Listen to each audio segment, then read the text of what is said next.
হায় মুসলমান, এই চেহারা দেখা, এই দৃশ্য দেখা কেমনে কবরে যাবে? আমার বাপ আমারে বুঝান না, আপনি আমারে বুঝান না, আপনি কি রাইখা কবরে যাইতেছেন? কি রাইখা?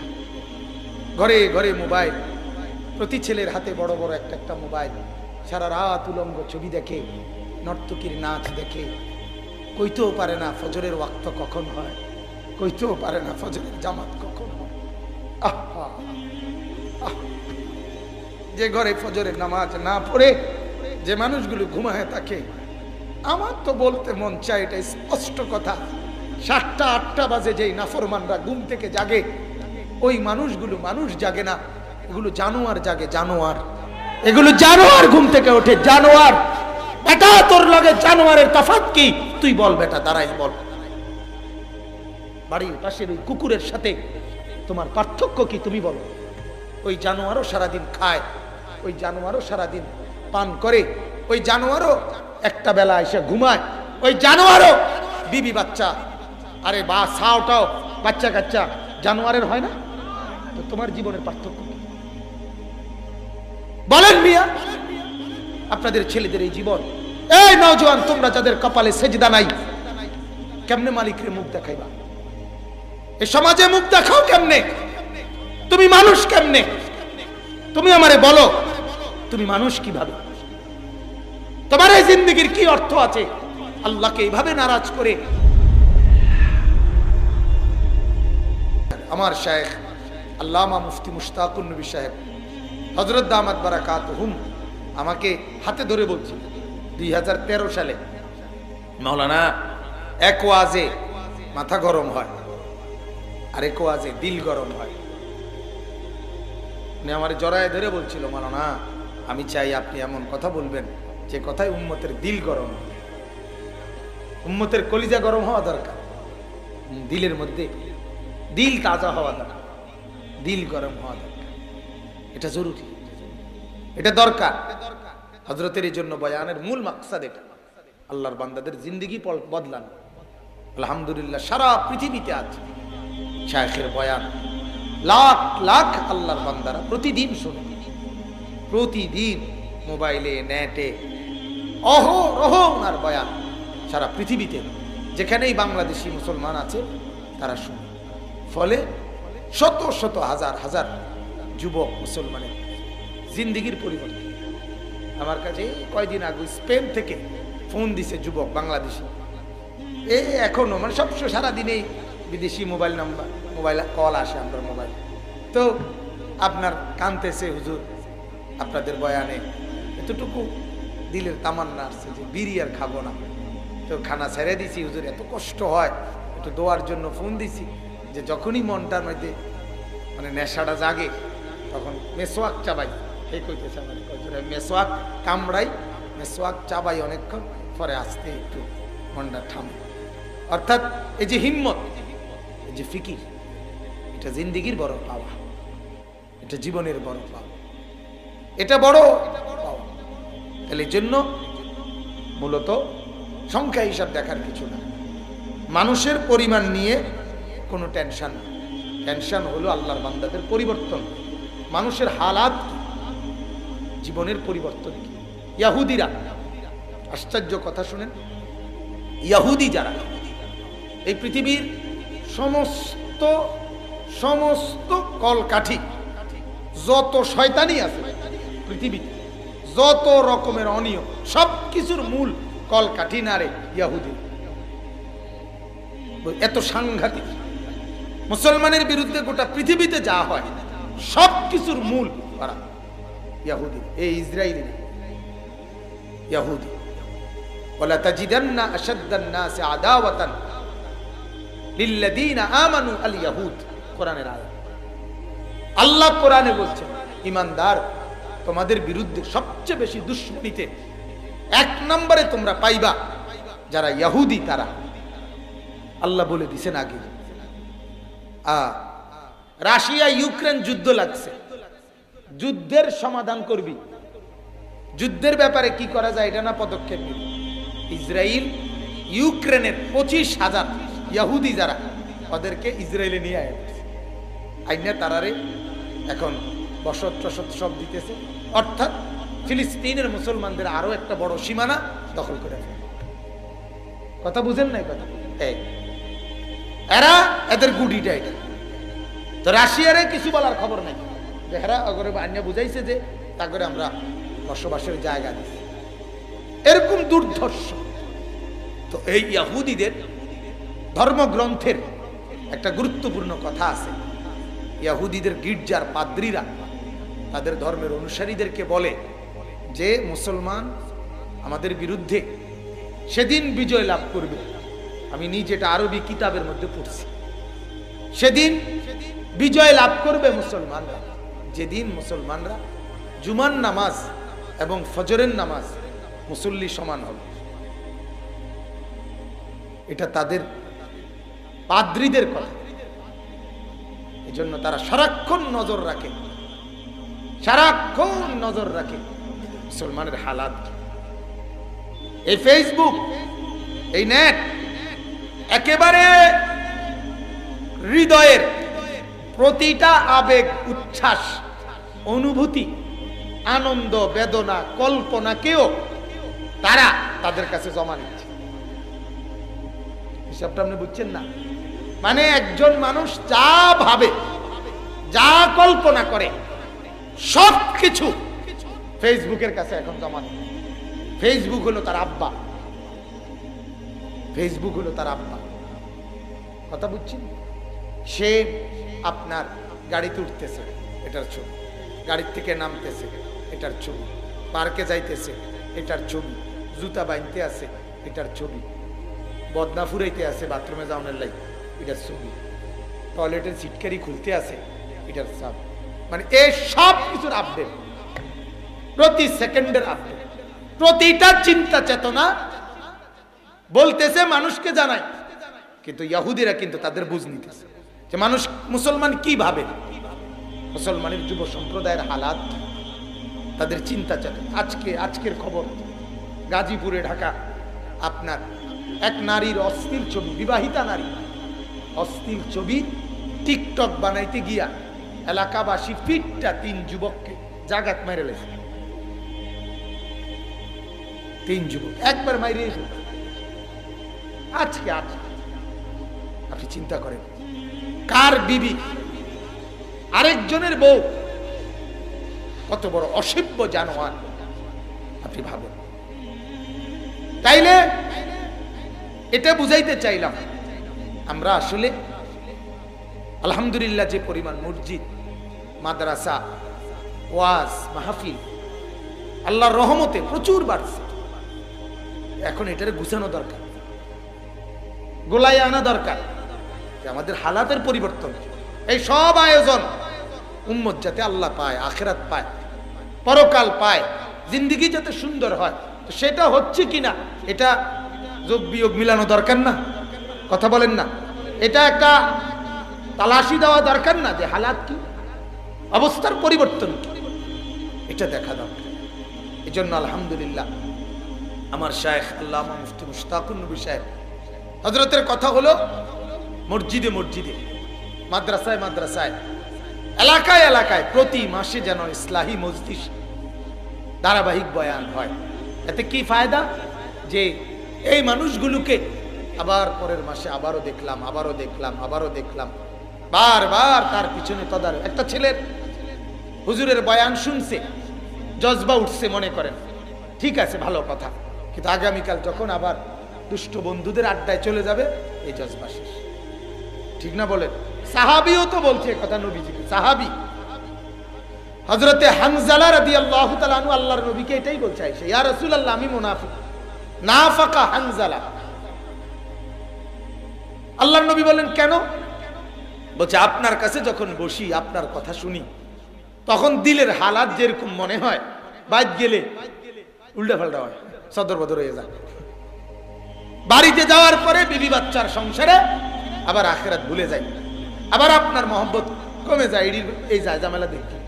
তাহলে এই যে আমি 2 রকম, আপনার সামনে বসলে একরকম, ঘরে গেলে আরেক রকম, আমি তো মুনাফিক। দেখেন কদ্দুর অনুভূতি ওনাদের সাহাবী।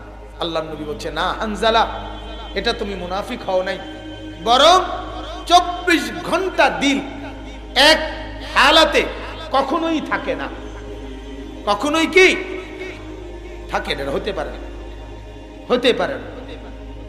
এটা মানুষ, তো এটা মানুষ। ফেরেশতা 24 ঘন্টা এক হালাতে থাকে, কারণ ফেরেশতা এমন আল্লাহর মাখলুক যার এটা করতে পারলে এটার উল্টাটা করতে পারে না, এটা সৃষ্টিগত ক্ষমতা নাই। আপনারা আমি এমনি বুঝাই, এই যে ফ্যান এটা এখন যে ঘুরতেছে, বিদ্যুৎ চলে না গেলে, আমরা সুইচ বন্ধ না করলে এইটার কোনো নিজস্ব ক্ষমতা আছে নিজে 1 ঘন্টা ঘুরার পরে এটা নিজে যে ভাই আমারও তো একটা জান, বুঝেন নাই কথাটা? আমি 5টা মিনিট করতে জিরাই, আবার গুরমু, কোনো মানা নাই, কিন্তু আমারও তো একটা শরীর, সুযোগ আছে এটা? এই লাইটের এরকম সুযোগ আছে? ফেরেশতারা লা ইয়াসুনাল্লাহ মা আমারা ওয়া ইয়াফআলুনা মা ইউমারুন। আল্লাহর কোরআনে আল্লাহ বলেন ফেরেশতা আমার এমন যে যারা আমার একটা নাফরমানি করার কোনো যোগ্যতাই রাখে না, তাদের শরীরের মধ্যেই এই যোগ্যতা নেই, এই গঠনেই নেই। এমন কি যাকে যে শব্দ, যেই কাজ, যেই আওয়াজ, যেই উচ্চারণ, যেই ডিউটি বলে দিছে, এর ব্যতিক্রম কিছু আছে এটাও হে জানে না।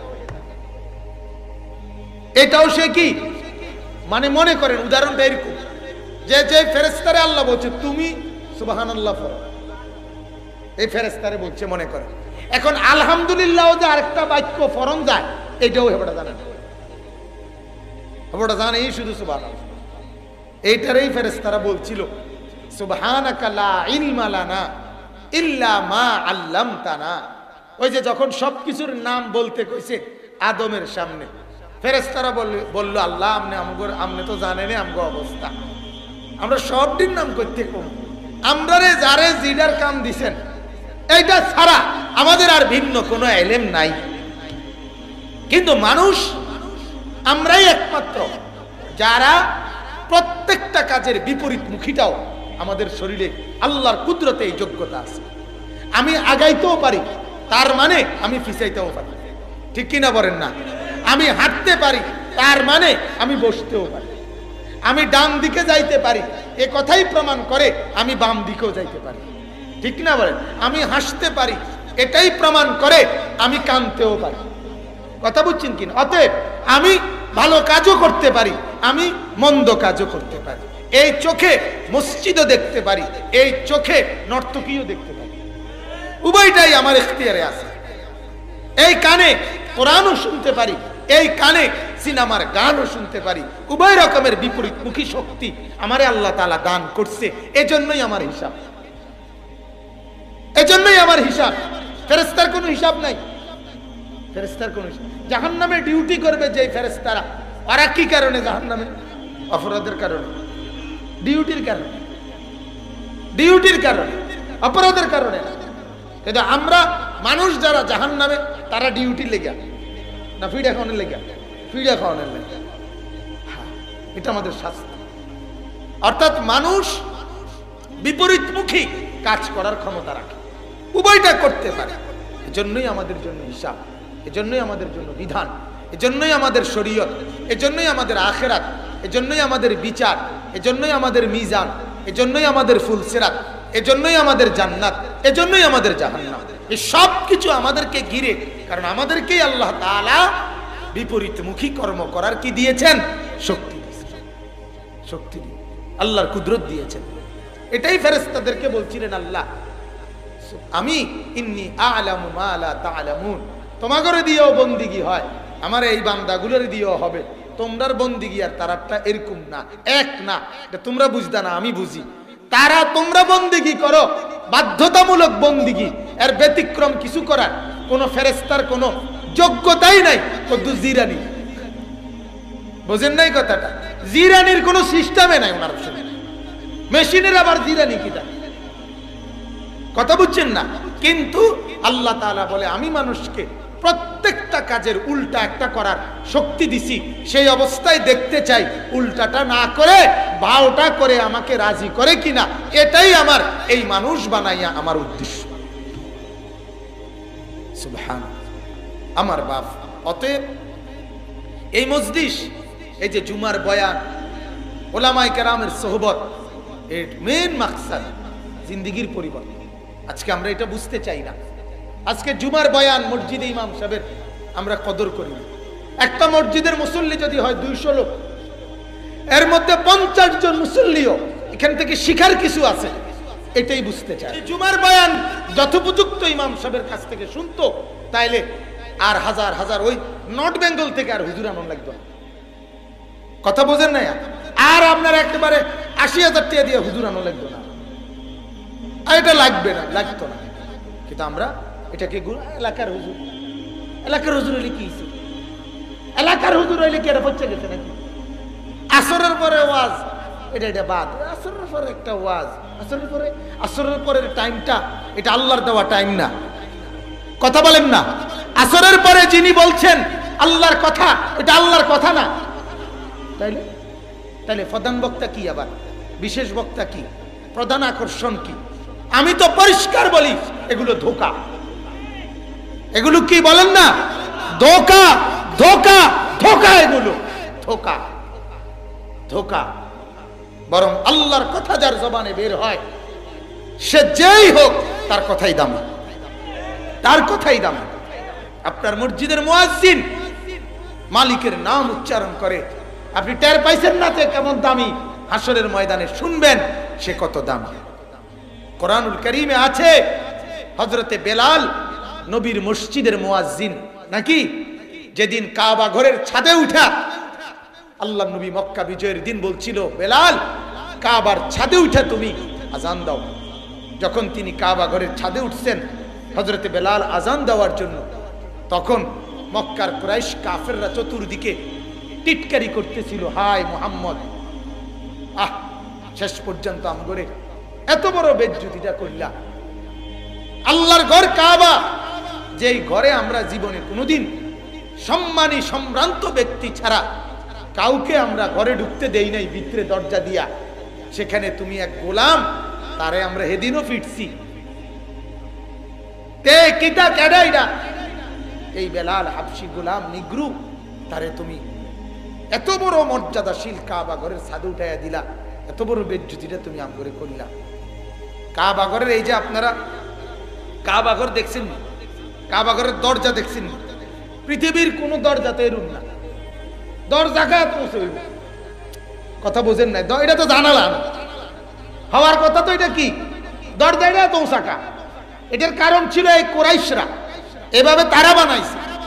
কুরাইশরা ওইখান থেকে ঘরে ঢুকবার, আল্লাহর ঘরে ঢুকবার জন্য তারা যাকে অনুমতি দিত তার জন্য সিঁড়ি নামাইতো, সেই কেবল ভিতরে ঢুকতে পাইতো, অন্য কেউ ঢুকতে পারত।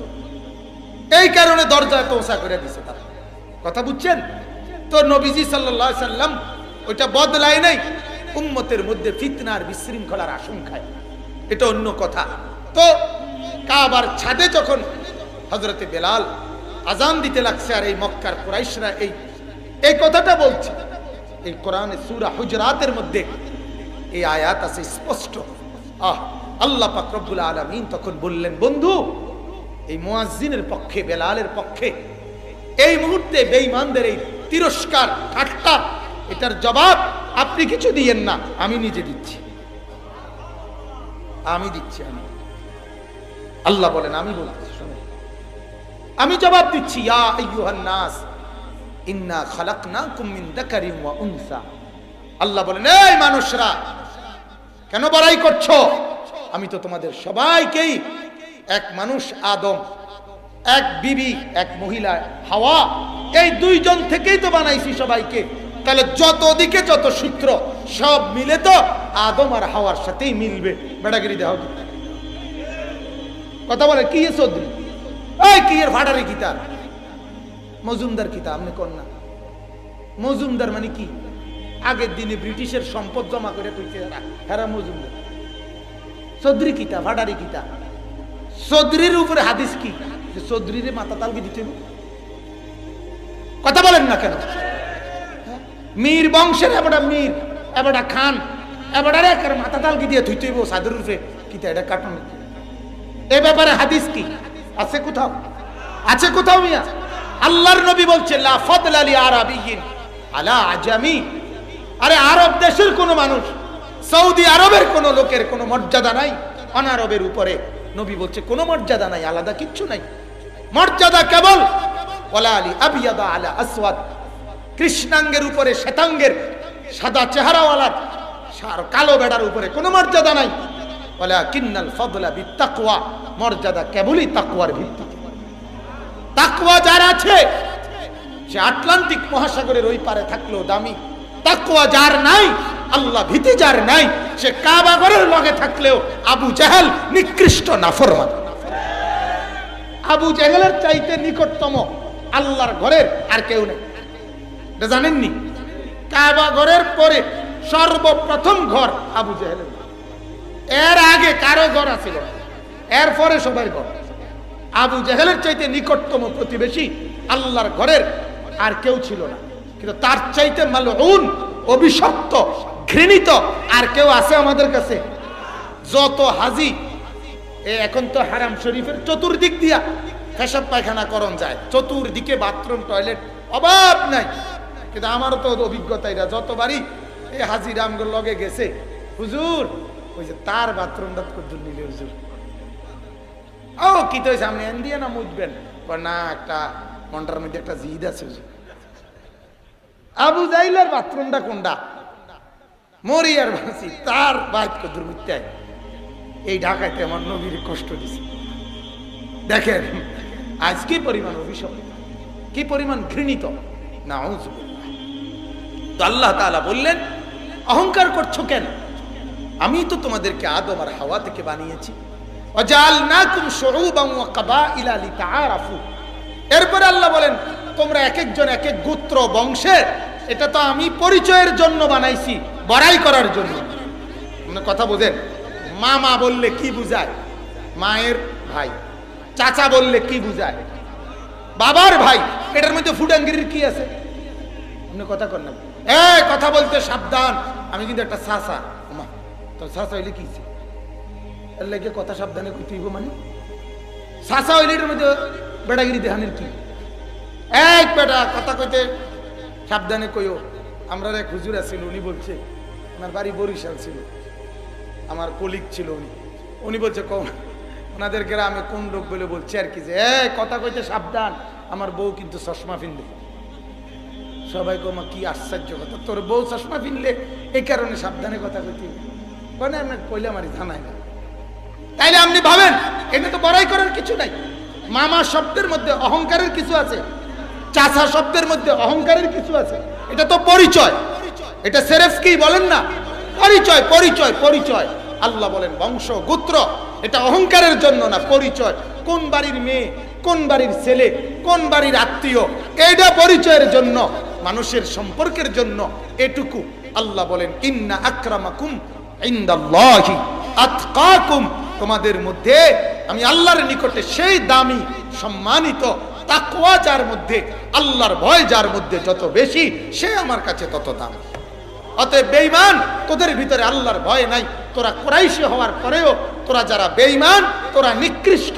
আর বেলাল কুরাইশি না হওয়ার পরেও, নিকৃ হওয়ার পরেও আমাকে সেজদা করে, আমাকে ভয় করে, সেই দাম, সেই দাম। আল্লাহ নবী সাল্লাল্লাহু আলাইহি ওয়াসাল্লাম মেরাজ থেকে এসে বলছিলেন, বেলাল ইন্নী সামি'তু হাসহাসা না আলাইকা ফিল জান্নাহ। হাদিসে নবী বলছে, বেলাল তোমার জুতার খসখসে আওয়াজ, তোমার হাঁটার আওয়াজ, জুতা সহ হাঁটার আওয়াজ আমি মুহাম্মদ মেরাজে জান্নাতের মধ্যে শুনতে পাইছি। হায় কি আশ্চর্য! বেলাল হাঁটছে তো জমিনে, আওয়াজ হচ্ছে জান্নাতে। মুয়াজ্জিন হাঁটে তো জমিনে, মুয়াজ্জিনের পায়ের আওয়াজ হয় আসমান, সাত আসমানের উপরে জান্নাত। আপনি কি বুঝবেন মনটা? আপনি কি বুঝবেন? আপনার কাছে না হুজুর, হুজুর মানুষ, হুজুর তো মানুষই, হুজুর মানুষ, এবার আর কি কিতা বুঝে, কিতা কিতা বুঝে না। আপনি কোন হুজুরে কি বোঝে না বলেন না?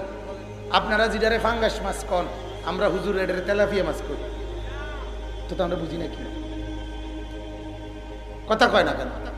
আপনারা যেটারে টাইলস কন আমরা এটারে মাড়ি কই, তো আপনারা যেটা যারে বেড়া কন আমরা এটারে বেড়ি কই, তো তাহলে বুঝি না কি? আপনি বলেন না কি বুঝে না? আমি তো বলি দুনিয়া বুঝার জন্য একটা শব্দের জ্ঞানও লাগে না, সরু সরেয়া ক খ ছাড়াও তামাম দুনিয়া বুঝতে সহজ। দুনিয়া এমনিই বোঝা যায়। একেবারে উচ্চ শিক্ষিত ব্যক্তি যেটারে টাইলস বলে, মূর্খ এটারেই টাইলস বলে। একেবারে উচ্চ শিক্ষিত ডক্টরেট ডিগ্রিধারী যেটারে ফাঙ্গাস তেলাফিয়া বলে, মূর্খ মানুষে ওইটারেই ফাঙ্গাস তেলাফিয়া বলে। কাজে দুনিয়া বুঝতে কিচ্ছু লাগে না, দুনিয়া আল্লাহ এমনি বুঝাই দিতেছে। কিন্তু আখিরাত বুঝতে, কবর বুঝতে, আখিরাতের মুক্তির ফয়সালা নিতে কোরআন বুঝতে হয়, নামাজ বুঝতে হয়, সেজদা বুঝতে হয়। দুনিয়া বুঝতে কিচ্ছু লাগে না, কিচ্ছু লাগে না। হারাম রোজগার করতে ফ্যান ফিন্দন লাগে না। সুদের টিয়া খাইতে লুঙ্গি গুঁজ দিয়েও বহুত বেড হইতে সুদ খাইয়া থুবাইয়া লাইতেছে, অনেক খবর না। কি বলেন, সুদখোর নাই? লুঙ্গিওয়ালা সুদখোর নাই? মূর্খ সুদখোর নাই? হেঁটে কেমনে সুদ খায়? কথা বলেন না কেন? কোন মূর্খর বাইক বিল্ডিং নাই, তো তাহলে দুনিয়া ভোগ করছে নাকি? দুনিয়া কি ভোগ করে না বলে? দুনিয়া তো আমরা সবাই ভোগ করছি, দুনিয়া তো আমরা সবাই। আল্লাহ তাআলা বলছেন এটা বান্দা, এটা আমার আম দস্তরখান। আরে বাপ, এই কথাটা শুধু শুধু বোঝেন। মালিক বলছে বান্দা এই জমিনটা আমার খোলা দস্তরখান, এটাতে আমি এমন দস্তরখান বিছাইছি যে এই দস্তরখানে আমি সবাইকে খাইতে দেই, ডাকলেও দেই, না ডাকলেও দেই, মানলেও দেই, না মানলেও দেই, সেজদা করলেও দেই, সেজদা না করলেও দেই, গোলামি করলেও ভাত রিজিক দেই, গোলামি না করলেও রিজিক দেই। এটা তো আমার খোলা দস্তরখান। তুমি দেখো না এই দস্তরখানে আমি মাওলা শুধু মানুষকে না, জানোয়ারকেও খাইতে দেই, কুত্তারেও খাইতে দেই, শুয়োরও খাইতে দেই, বাঘ ভাল্লুককেও খাইতে দেই। অতএব দুনিয়া খাইতে পারতেছ, দুনিয়া ভোগ করছো, আল্লাহর কসম এটাকে কোনো কামিয়াবি মনে করো না। আমরা দুনিয়া যা ভোগ করি, জঙ্গলের হাতি দুনিয়া তার চাইতে বেশি ভোগ করে। আমরা যা দুনিয়া ভোগ করি, সাগরের তিমি দুনিয়া তার চাইতে বেশি ভোগ করে। আমাদের যে দুর্বসত ভিটা, ওই রয়্যাল বেঙ্গল টাইগার গোটা সুন্দরবনটা তার বসত ভিটা।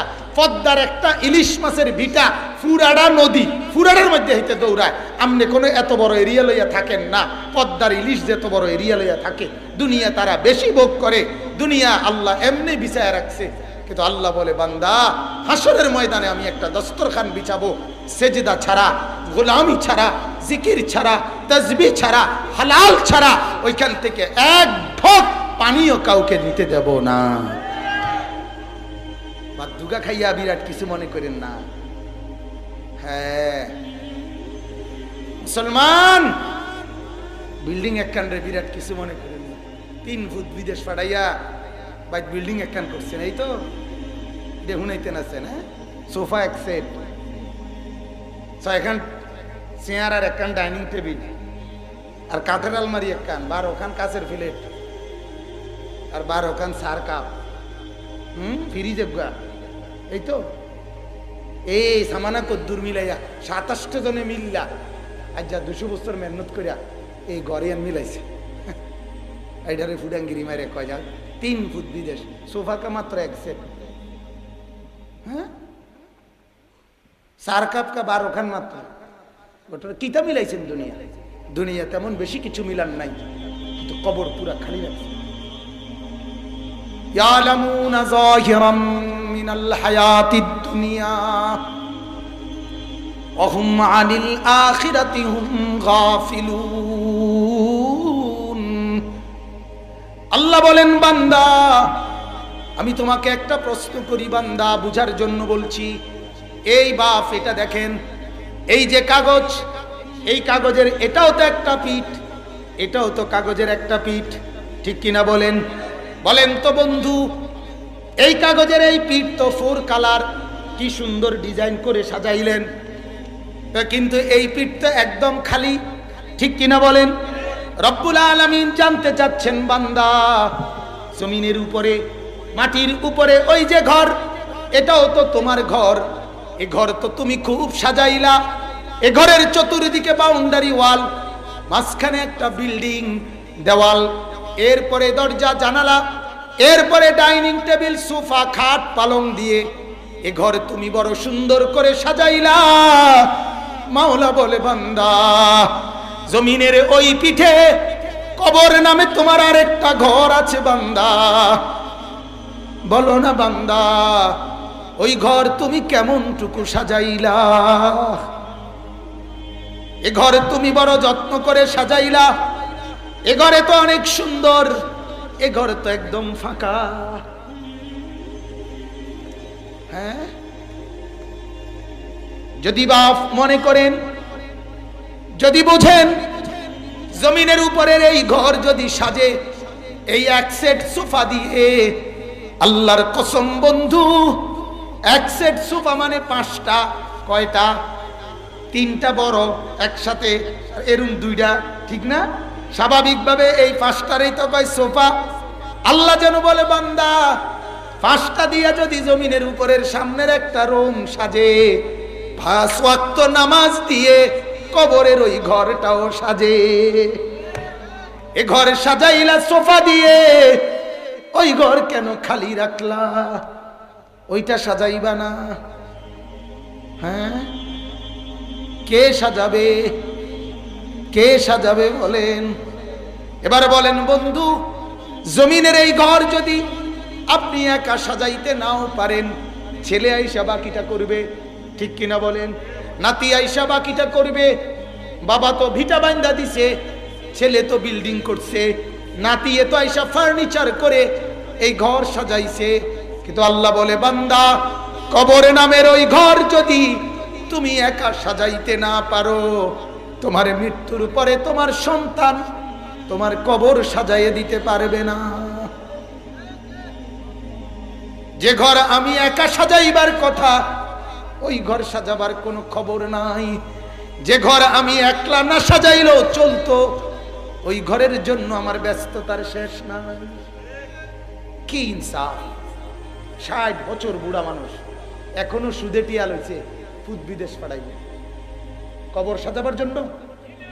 কথা বলেন, আখেরাত সাজাবার জন্য? তাহলে 60 বছরের বুড়া মিয়া কেমনে কেমনে সুদে টাকা নিয়ে ছেলে বিদেশ পাঠায়? বলেন, মনে আছে ওনার কবরের কথা? কথা বলেন, এই মুসলমান বলেন না কেন? 60 বছরের বুড়া মুখে, 60 বছরের বুড়া মিয়ার মুখে এখনো বিড়ি, এখনো সিগারেট। এই বুড়ার মনে আসেনি কবরের কথা? যদি বুড়া কবর মনে রাখতো, 60 বছরের বুড়া এখনো বিড়ি খাও কেমনে? এখনো সিগারেট খাও কেমনে? এখনো টেলিভিশনে নর্তকী দেখো কেমনে? এখনো চা দোকানে আড্ডা মারো কেমনে? এখনো কথা বলতে গালি ছাড়া কথা বলো না। এই বদভ্যাস ছাড়বা কোন দিন বুড়া মিয়া? কবরে যাবা কোন দিন? 60 বছরে কত লাশ, কত জানাজা, কত কবর দেখলেন, এত কিছু একবারও আখিরাত মনে করাইলো না? এত কিছু দেখার পরেও একবারও কবরের কথা মনে হইলো না? হায় হায় হায় হায়, আফসোস ছাড়ার কিছু, আফসোস ছাড়ার কিচ্ছু না বাজার, আফসোস ছাড়া কিছু। ছেলেটা আজ 1 বছর ফজরের নামাজ পড়ে না, আপনার ঘরে থাকে। মেয়েটা আজ 1 বছর ফজরের নামাজ পড়ে না, আপনার ঘরে থাকে। আজ 15 বছর আপনার ঘরে রঙিন টেলিভিশনে প্রতিদিন নর্তকী নাচে, নাচ গান চলে। আপনার বিবি পর্দা করে না, আপনার মেয়ে পর্দা করে না। আপনি কি ঘর সাজাইলেন? কার জন্য সাজাইলেন? এই সোফায় কে বসবে? এই নাফরমানরা। এই খাটে কে শুইবে? এই বিল্ডিং এ কে ঘুমাবে? এই নাফরমানরা। এই নাফরমানরা আপনি চোখের সামনে দেখে যাচ্ছেন। হায় মুসলমান, সংসার কারে বলে? বিবি বাচ্চারে না সংসার বলে? ঠিক কি না বলেন না? আজ আমরা আমাদের সংসার গুছাইতেছে মানে খাট, সোফা, বিল্ডিং। ছেলে নামাজ পড়ে না, আফসোস নাই। মেয়ে নামাজ পড়ে না, কলিজার মধ্যে কোনো ব্যথা নাই। বিবি পর্দা করে না, কোনো অসুবিধা নাই। মেয়ে পর্দা করে না, কোনো অসুবিধা নাই। রাত 12টার পরে মাইয়া আরেক ফুলার লগে সারা রাত মোবাইলে কথা কয়, কোনো অসুবিধা নাই। ফুলাটা বিকাল 3টা বাজে বাহির হইয়া রাতের 12টা বাজে এই নাফরমান ঘরে ফিরে আসে। চুল দেখলে বোঝা যায় মানুষের চুল না, এটা জানোয়ারের চুল। হাঁটা চলা চেহারা দেখলে বোঝা যায়, মুইতে একবারও ফানি লইছে না, চেহারা দেখলেই বোঝা যায়। সারাদিন একটাবার মা জিজ্ঞাসা করে না, বাপ জিজ্ঞাসা করে না, আরে বাপ আসরের নামাজ, মাগরিবের নামাজ, এশার নামাজ, এই 3টা ওয়াক্ত নামাজ কোথায় পড়ছো? মারও টেনশন নাই, বাবারও টেনশন নাই। মা ভাতের থালা দিতে আসে, বাপে রোজগার করতেছে। হায় আফসোস, ঘর সাজাইতেছে, বিল্ডিং সাজাইতেছে, সোফার খাট পালং সাজাইতেছে, নিজের সন্তান বরবাদ, মেয়ে বরবাদ, স্ত্রী বরবাদ, ওরা জাহান্নামের দিকে রওনা দিছে। এটার নাম সংসার? বলে।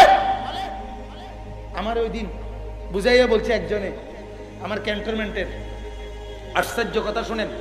উনি বলতেছে হুজুর এই বিল্ডিংটার যে আস্তরের বালুডি, সমস্ত বালু ক্যান্টনমেন্ট থেকে নিজে ট্রাকের লগে ময়মনসিং গেছে, ময়মনসিং থেকে 1 নম্বর বালু নিজে থাকিয়া তো আনছে বিল্ডিং এ লেগে।